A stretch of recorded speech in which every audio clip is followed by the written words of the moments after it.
Nardine Production en association avec Inspiration Nard Film présenté niwe watugezaho Jésus la regard de femme Yesu uko umugore amubona uko yamubonye niko tujye kureba i Palestine umwaka wa 40 ubwo imyaka 7 irihiritse Yesu avuye mu isi agiye mu ijuru n'icyaro mudugudu ahantu aha ngaha n'abana higiriye bariho sinzi imikino barimo yani Didier mana yashyize mu maso Marcus just wakunda gospel fit mbasuza turi mumeze mutamahoro y'Imana komeza kwa muri mwe sasa ababyeyi aha ngaha batangariye iki Regarde la beauté de ce chef-d'œuvre que Dieu peint chaque soir. yitegereza ubwiza bw'imirimo Imana ikora buri joro Ça me rappelle son immense amour.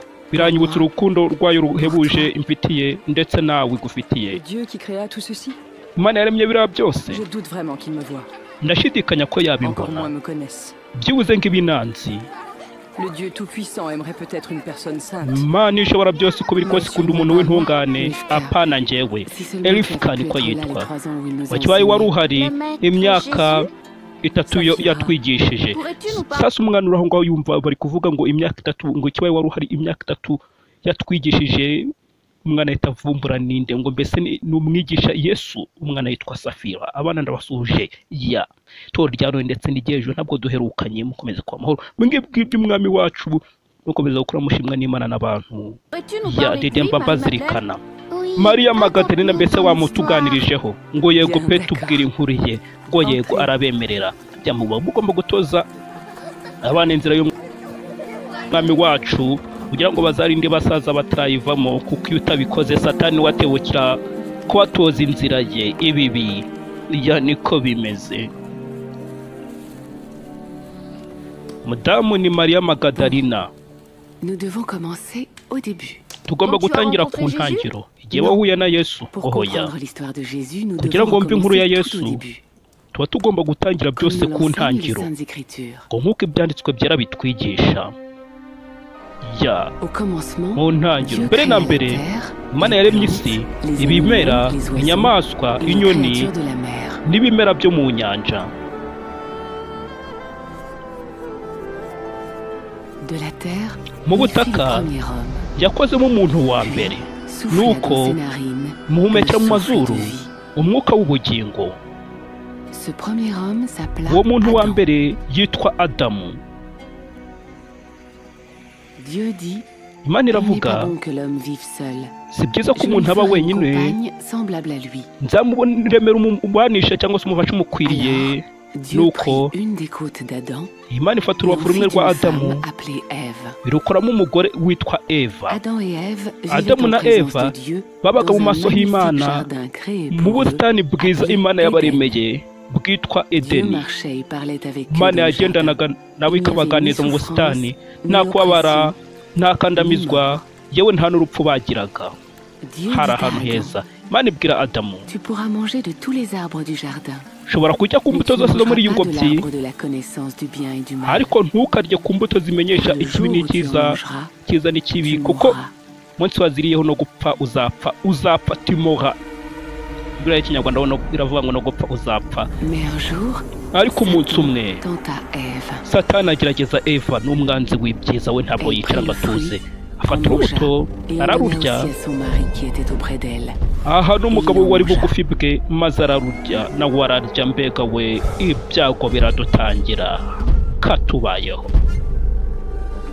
hey Cet acte honteux de icyo désobéissance d'Adam gikorwa et Ève gikojeje isoni cyo kubahuka cya Adamu na Eva du jardin.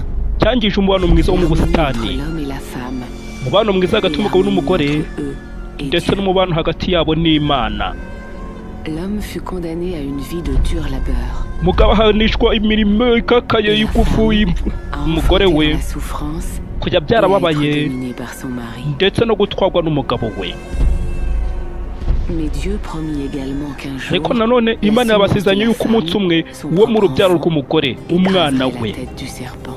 azamena umutwe inzoka Dans les Saintes Écritures, mu byanditswe Dieu le byera Consolateur parle d'un plan pour restaurer l'harmonie et l'honneur de sa création. Imana ivuga umugambi wo gusubiza ibintu mu buryo ibyaremwe byangiritse bizabisubiza mu buryo. Uwo mugambi yawuhishuriye umuhanuzi Aburahamu. Aburahamu yiringiraga Imana akanayubaha. Imana isezeranye ko izaha umugisha Aburahamu ndetse n'ishyanga ryose binyuriye muri we abo mu isi bose.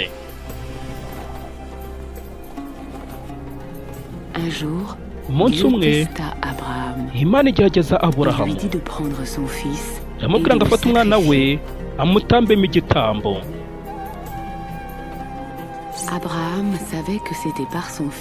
Aburahamu yari azi ko ari ku muhungu we Imana yaramusezeranyijeho urubyaro ndetse n'imigisha y'isi yose, ariko yiziringiye Imana arayumvira. Imana irahamagara Aburahamu, ubu ndabizi ko unyumviye kuko utanze kumpa umwana wawe ukunda. Aburahamu abona bugufi aho imfizi y'intama, maze ayitambamo igitambo mu mwanya w'umuhungu we. Iyo mfizi y'intama yatanzwe mu mwanya w'umwana wa Aburahamu n'ishusho igaragaza umugambi w'Imana. Umugambi wuhe? Umugambi warimbuye umuvumo w'icyaha n'urupfu, ugarura wa bantu w'urukundo hagati y'umugabo n'umugore. Yewe umubano wari waragize ite? Wari warangiritse. I Nazareti hari umwari wari warasezeranijwe ubukwe n'umugabo witwa Yosefu yitwa Mariya. Yari yasezeranijwe ubukwe, mbese yari arambagijwe n'umugabo witwa Yosefu. Uwo mwari ni Mariya.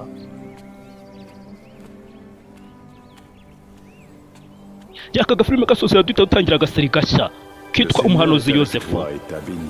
Uwiteka ari kumwe nawe urahirwa. Mariya witinya, Imana yaguhiriye, wagiriye ubuntu. Uzatwita, uzabyara umwana w'umuhungu, uwo uzita Yesu. Mariya biramuyobera, ariko ndi isugi, ese ibyo bishoboka bite? Mwuka wera azakuzaho, imbaraga z'isumba byose zizagukingiriza. Umwana uzatwita azaba mukuru, azitwa umwana w'isumba byose. Yewe na Elizabeti mwene wanyu ategereje umwana, akabona n'ubwo imyaka ikuze, witwaga ingumba, ubu inda ye n'amezi 6, kuko nta kidashobokera Imana. Ndi umugaragu w'Uwiteka, ibyo umbwiye bingirirweho. Umubwira agahita abura.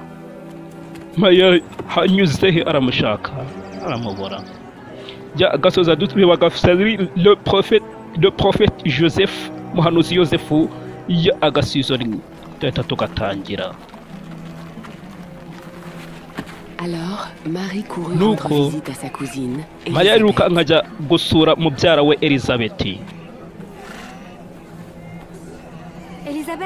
Elizabeti arakuriwe. Mariya, cousine Marie. Ye mubyara wanjye Mariya, cousine Marie. C'est vrai. Ye nibyo we. D'entre toutes les femmes. Babyeyi bose urahirwa. Ahirwe n'umwana utwite. Pourquoi ai-je moi le privilège? Kubera iki ngira ubuntu koko njyewe? Ko nyina w'umwami wanjye ari bugufi bwanjye. Kuko ukindamutsa, uwo mwana ntwite yasimbukijwe n'ibyishimo.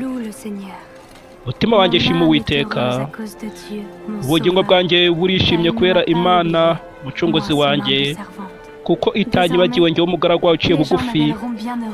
Uhereye ubu ngubu abantu bazaja banyita uwishimye neza, uhiriwe, le bienheureuse.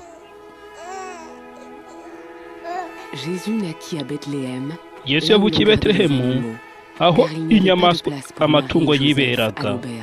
Mariya na Yosefu bari babuze aho baba. Itsinda ry'abamarayika ritangaza inkuru y'ivuka rye.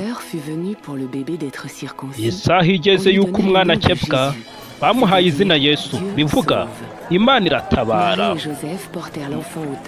Mariya na Yosefu batwaye umwana mu rusengero kujya kumumurikira En Uwiteka. entendant son histoire, Nkimara je sus kumva que ibyo Jésus ne ngibyo serait pas un homme ordinaire. namenye yuko Yesu atazaba umuntu Que voulait dire l'ange usanzwe. lorsqu'il appela Jésus le Marayika fils du kuvuga ngo Très-Haut? azitwa umwana w'isumba byose yashaka kuvuga iki? Non. Nta kuntu non, Imana yaba yajyanye umubano Rappelle-toi, n'umugore, Marie était umubano vierge. uvamo La umwana. conception de Jésus Ngibuka était Mariya un yari véritable isugi. miracle du Saint-Esprit. Twita rya Dieu est Yesu ni capable de igitangaza tout faire. cya Mwuka Wera. Imana ishobora byose. Ne crois-tu pas cela? Ese ibyo ntabwo byizera? Bari kuvuga ngo Imana yajyanye umubano Malgré son n'umugore, origine miraculeuse, umubano umugabo agirana Jésus est né d'une n'umugore femme kugira comme ngo toi et havu moi. wakabona imva n'imvano y'igitangaza Yesu yabyawe n'umugore kimwe nkawe nanjye, ngo ariko we hari ibirenze. Mujye kure y'ibyaha mubatizwe, Imana izababarira ibyaha Dieu byanyu. lui-même le dit. Imana Lorsque y'ubwayo Jean yaravuze ngo Baptiste, le fils Yohana d'Élisabeth, mubatiza umwana baptisait hommes et femmes dans la wa rivière du Elizabeti yabatizaga abagabo n'abagore mu mugezi wa Yorodani. Njyewe ndababatirisha amazi, ariko hariho undi ndusha ubushobozi azahagera. We nta nubwo nkwiye kuba napfundura udushumi tw'inkweto ze. Uwo nguwo niwe uzabatirisha umwuka wera n'umuriro. Azatandukanya umurama n'amasaka, azakusanyiriza amasaka mu gihuniko.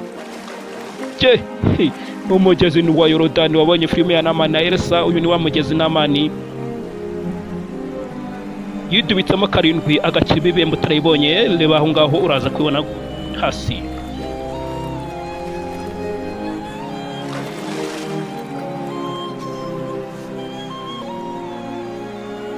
Et l'Esprit Saint descendit sur Jésus.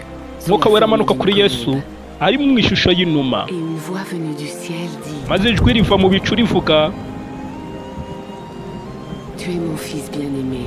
uri umwana En toi, wanjye j'ai mis nkunda, toute mon affection. nkamwishimira muri weho niho nshyiramo affection yose, urukundo rwose Après muri son Kristo. baptême, Nyuma Jésus y'umubatizo we traversa les villes en enseignant. Yesu Et son agenda message umugwa renforçait yigisha, son autorité. ariko ubutumwa bwe ugasanga bwuzuye mu butwari bwe.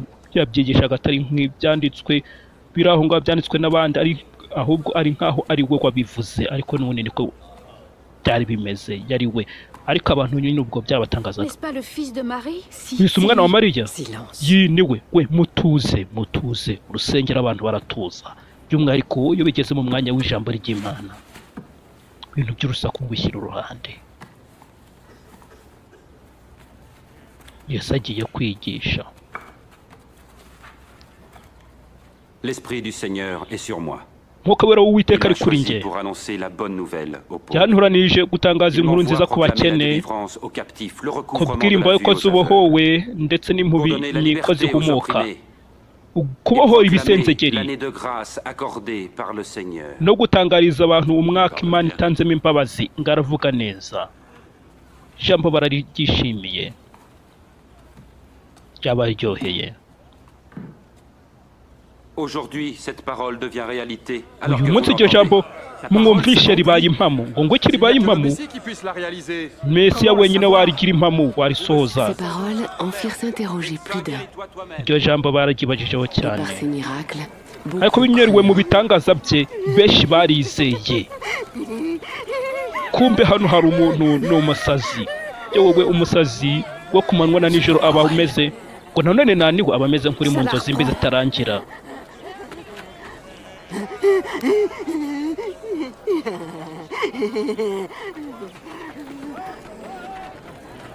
Baruhijwe. Qui est-ce? Ninde? C'est ce Ah bah, je maître de connais. Nazareth. Ngo ni umwigisha w'i Nazareti, Yesu. Abaruhijwe. Bonjour. Bonjour. Waramutse n'akana n'agashuti. Tu n'es pas la bienvenue. Va hano nta kazi uhawe, ni umusazi. Bari kumwirukana, barajugunya hasi, arababaje. Abadayimoni baba baramugize intuza. Mwigisha, uyu mureke, uyu ni warinda ununama ngo uri kumureba. Yebwe we nawe kandi ni ikiremwa. Mariya, Qu'attends-tu de nous, Jésus de Nazareth? Yesu w'i Nazareti, ushakaho iki? Qui tu es? Le Tuzi uwo uri Saint de we, Dieu. uwera w'Imana. Ceceka, aramubacecekesha. Esprit mauvais, Wa myuka mibi we, ngo yarimo abadayimoni barindwi. Sortez de cette femme. muve muri uyu mugore abategeka. Hey, Elle est morte. arapfuye niko abantu bari kuvuga, ngo aramwishe ko abantu bari Il va kuvuga. la toucher. Gusa aramukoraho? Un homme saint ne Oya, ferait pas une telle chose. umuntu wera ntabwo yakora ikintu nk'icyo. Marie, Mariya, fille d'Abraham. kobwa wa Aburahamu,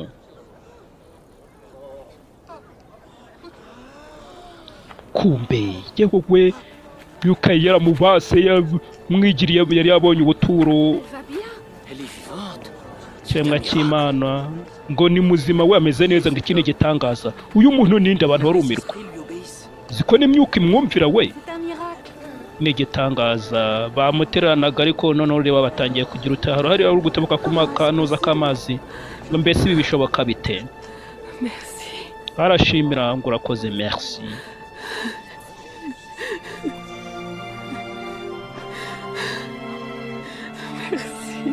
Merci. Urakoze. Byamurenze. Niwe uzi aho avuye. Urakoze. Urakoze cyane, merci beaucoup. Ihangane kuri sous-titre.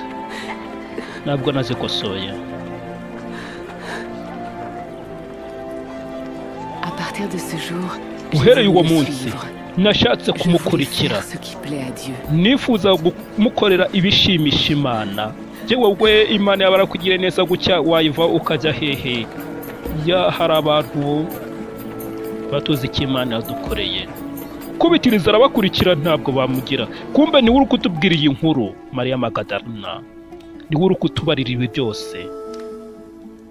Naniwe Yesu yihishuriye bwa mbere akizuka, niwe J'ai wamubonye vécu bwa mbere. longtemps dans la honte, Nabaho igihe kirekire mais n'isoni, Jésus m'a rendu mon honneur. ariko Yesu yangaruriye Sa agaciro puissance kanjye. a chassé ces esprits mauvais.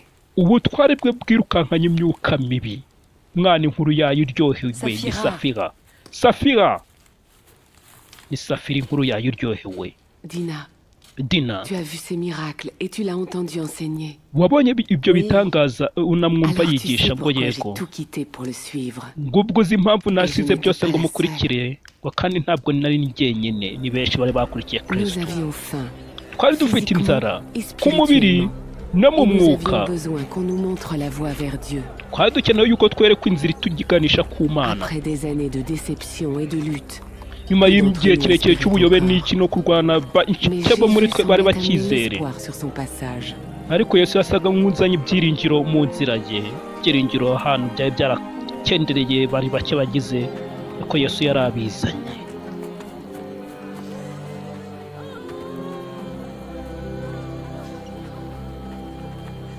Hano bari kugenda, hari uwapfishije bagiye gukingura.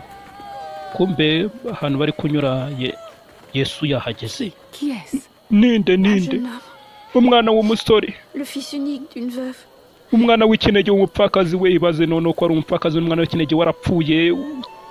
Yesu, Jeune homme, lève-toi. wa mwana we byuka, mubwira nk'aho yari asinziriye kandi abantu bahogoye do. Ye barumirwa. Umupfakazi baba bagize Un grand prophète est apparu parmi nous. umuhanuzi ukomeye yagaragaye muri Dieu est twebwe. venu sauver son peuple. Iyi Mana yaje kwitabarira abantu bayo, abapfakazi bari babayeho nawe.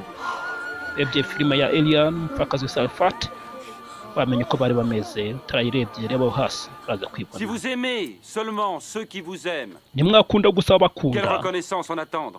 Ese inyiturano muzamwiteze Même les mutegereje pécheurs aiment izaba ceux qui les iyihe? aiment. Et si N'abanyabyaha vous ne bakunda faites du bien bakunda. qu'à ceux qui vous en font, Nimugira neza reconnaissance vous bagira en neza, ubwo inyiturano izaba yihakora Les kuri pécheurs Maraya en font bugufi aho. autant. N'abanyabyaha bakora ibyo.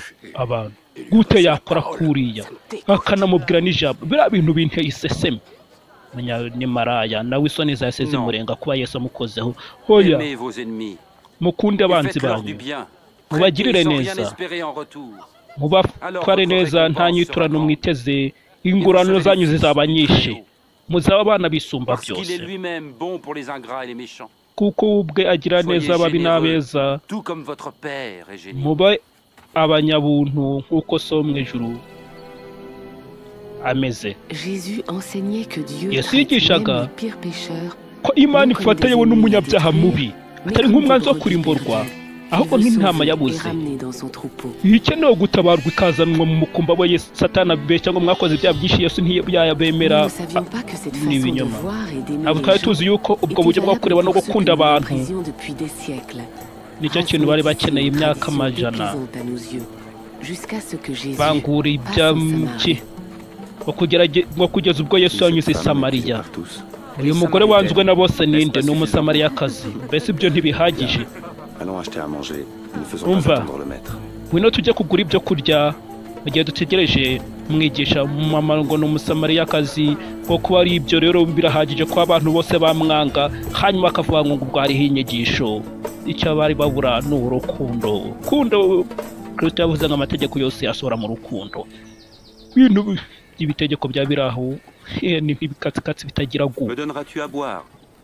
Muroko, mbese wampa amazi yo kunywa? Uri umuyuda? Buriya yaragize ngo nawe njyewe ndi umumama w'umusamariyakazi, gute wansaba amazi yo kunywa? Waba uzi impano y'Imana? N'ugusabye amazi yo kunywa ni wowe wari kumusaba, maze akaguha amazi y'ubugingo. Databuja, nta kivomesho ufite kandi iriba ni rirerire. Ayo mazi wayakura he? Ikivomesho ni akavazi. Ni sekuruza Aburahamu waduhaye iri riba, yarinywereho n'abana be n'imikumbi ye. Urashaka kwigira mukuru kurusha Yakobo? Unywa aya mazi azasubira kugira inyota ukundi, ariko uzanywa amazi nzamuha we ntabwo azagira inyota ukundi. Amazi nzamuha azamuhindukiramo isoko y'ubugingo, idudubiza kugera ku bugingo bw'iteka. Databuja, ayo mazi wayampaye kugira ngo sinzasubire kugira inyota ukundi, cyangwa nzasubire kugaruka kuvoma ahangaha. Genda uhamagara umugabo wawe maze uze. Nta mugabo ngira. Uri mukuri kuvuga ko nta mugabo ufite. Ashyingiranwe n'abagabo 5. N'uwo muri kumwe ntabwo ari umugabo wawe. Aho mbwiye ukuri. Mugore rumirwa. Ndabibona uri umuhanuzi yumiwe. Mes ancêtres samaritains adoraient Dieu sur cette montagne. Basogokuruza basamariya basengeraga Imana kuri umusozi, ariko mwebwe abayuda muvuga ngo ni Yerusalemu agomba gusengerwa Imana. Nyizera mugore, isaha izagera aho abantu batazasengera ahangaha cyangwa i Yerusalemu. Mwebwe abasamariya nimuzi cyane uwo mu rusenga, ariko isaha izaza ahubwo yahageze aho mu mbaraga za mwuka wera ariho abantu bazasenga Data nk'uko ari. Yego we, maze abantu bafunga insengero mukadagadwa mukavuga ngo n'ibiki, niko bafunze mwuka wera, cyangwa se bafunze ukuri, cyangwa se bafunze ahantu mujya kumurikira ibijyanye n'irari ry'amaso no kwibona ku by'ubugingo. Abantu ugasanga bagiye kumurika uburanga bwabo, abandi imyambarire, amaturo, ibintu nk'ibyo. Niyo mpamvu Mana n'umwuka, kandi mu mbaraga z'umwuka we niho abantu bamusenga nk'uko bikwiye. Mbese n'uyu mugore wa wundi bari banze kubera ari kumuganiza, we niwe? Ndabizi ko Mesiya azaza, hanyuma naza azatubwira byose. Ndiwe, je le suis. Umugore arumiwe. Sasa urebe iyo abantu bamaze kumva inkuru nziza ya Kristo bigenda biteye ibivomesho asigaho ngaho aranyaruka. Iyi nkuru si yo gucecekwa, ndayimenyesha imbaga itaramumenya. Uko bimeze natwe, niyo mpamvu tuba dukora izi filime, kuko dufite icyo twamenye tugomba kumenyesha abandi. Muze murebe umugabo wambwiye byose nakoze. Cyo muze. Ese yaba ari Mesiya? Umuhanuzi wasezeranijwe? Ntibishoboka. Muze murebe Hey, yarabakusanyije mwigisha. Cyo gira icyo urya. Mfite ibyo kurya mwe mutazi. Hari umuntu wamuhaye icyo kurya we? Cyo kurya byanjye ni ukumvira uwantumye no gusoza imirimo yampaye. Les récoltes sont mûres. ibisarurwa birakuze ndetse byiteguye gusarurwa.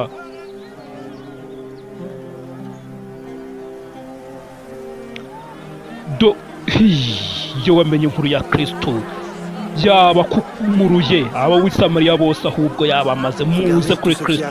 We muri abahageze bose uzi ko inkuru nziza yanageze i Samariya we. Yaba kumuriye muze kuri Kristo. Baraje shahu baramwumvishe ndetse barizera bavuga ngo twizeye none atari ko byo tubwiye ahubwo kubyo natwe twiyumvisirije. Bomba kuzana abantu Kristo akabigisha bakumva. Bano muri uwo mugwa basanga Yesu baramwinginga ngo abigishe. Ngo twagumenyeyo iminsi 2. Umubare mwinshi w'abasamariya baramwizeye. Magadena kitubwira ninde wo muri mwe kubw'imbaraga z'ubwange kazajya icyo byongeraho ku buzima bwe. Niba mudafite ubutwari bwo gukora bene ako kantu gato kuki muhangayikira ibindi bisigaye. Observez ces lys et comment ils croissent. Mwitegereza kakara uburyo gakura. Il ne file Nigakora ni nikaboha imyambaro. Et pourtant Salomon lui-même dans toute sa gloire n'a jamais Ariko été vêtu na comme Salomo l'un mu d'eux. bwiza bwe ntabwo yarimba yigeze arimba nka kamwe ko Revêt muri ainsi l'herbe des champs qui demain sera jetée dans Imana le feu. yambika bene aka kantu kabaho uyu munsi ejo bakajugunya mu muriro. Mbese mwebwe ntabwo azabakora ibirenze. Mwe bantu mufite kwizera guke kuza kwizera Si votre kwacu. foi était grosse comme une graine de Kwizera moutarde, vous kwanyu pourriez dire à l'arbre kwaba qui est là, kungana déracine-toi et va te nk'uko planter dans akabuto la ka mer. sinapi mwabwira igiti kiri hariya ngo vaho uri ujye kwitera mu nyanja kikabumvira igiti. Yebo we.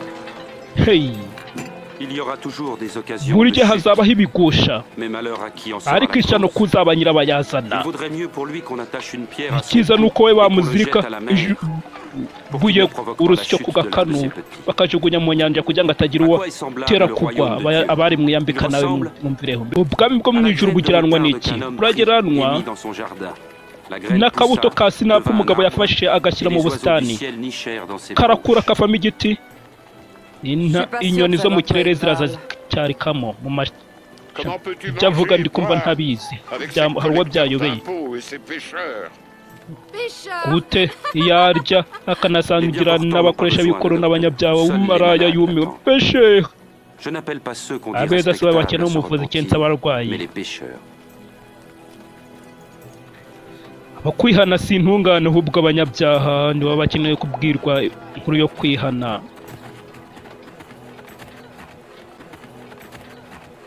Si seulement je pouvais le toucher. Umva kiba gusa nabasha kumukoraho. Je Kumbe serais guérie. nakira hari uri kugira mu mbaga abantu baruzuranye kuva amukoraho. Tangira gufiringa gukira kujya ari kubyumva. Qui m'a touché? Ninde unkozeho? Quelqu'un m'a touché. Hari unkozeho. Abantu baramwuzuranye ariko ngo hari Car je umukozeho. sais qu'une force est Kuko nzi sortie de yuko moi. hari imbaraga insohotsemo. Hariho abantu bakora kuri Yesu nk'iby'ikikundi ariko hari ukora kuri Yesu nk'iby'uyu mumama. Wamukozeho ute wowe? Ubwo ahari baramfashe nawe kwisha nk'igifite kanze nigaragaze. C'est moi qui t'ai touché. Ni njyewe ugukozeho. Je souffre d'une perte de sang depuis 12 ans. Maze igihe imyaka 12 mbabazwa n'indwara yo kuva burani imihango. Yewe yari yarakubititse. Natakaje byose mfite ku baganga. Yewe we yivuza yarakubititse. Et quand mes doigts ont touché ton vêtement, Intoki zanjye zikoze ku myambaro yawe. j'ai été guérie. Nahise nkira. Yewe we. Ma fille. Mukobwa wanjye ma fille. Ta foi t'a sauvé. Kwizera kwawe kuragukijije. Ta foi t'a sauvé. Kwizera kwawe igendera amahoro. Va en paix. Igendera amahoro. Merci. Arashimira merci. Urakoze.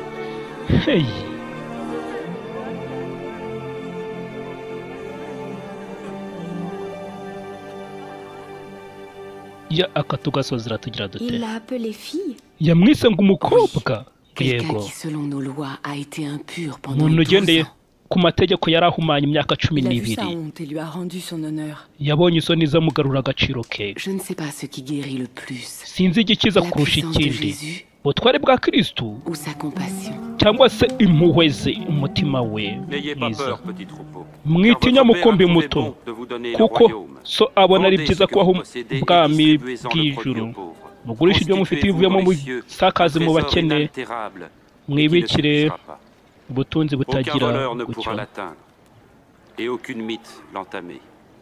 ya aho umujura atagira Car cyangwa là se où est ngo votre trésor, là bwangirike aussi sera votre cœur. kuko aho ubutunzi bwanyu buri niho umutima wanyu uzaba hari uri kuza aho ngaho arwaye icyo bita inyonjo mu kinyarwanda